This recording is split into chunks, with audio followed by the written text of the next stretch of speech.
On bail, Stuart Kuttner arrived home after 8 hours in custody. He'd been arrested on suspicion of phone hacking and paying police for information.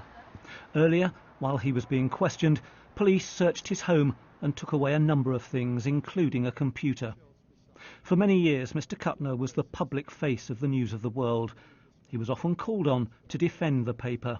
No article, no photograph goes in the newspaper these days, which may in any way be, where there may be an argument about it being contentious or an invasion of privacy or anything of the kind, without the most thorough internal debate.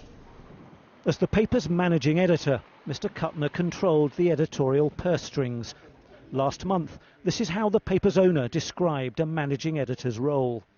They have to approve the expense claims of every reporter. The reporter has no authority to pay money on his own.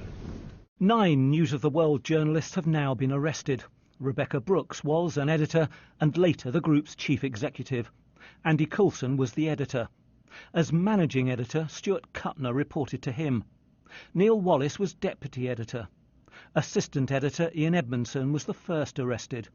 James Weatherup was news editor. Royal reporter Clive Goodman was jailed for phone hacking in the first investigation and re-arrested last month.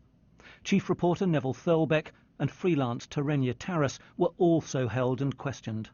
Detectives see Stuart Kuttner as a key figure in their investigation. What happens next may depend very much on what emerges during his questioning, but of course he's not obliged to tell them anything.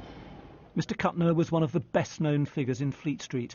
After 29 years at the News of the World, he resigned 2 years ago, days before fresh allegations arose over the extent of the paper's phone hacking.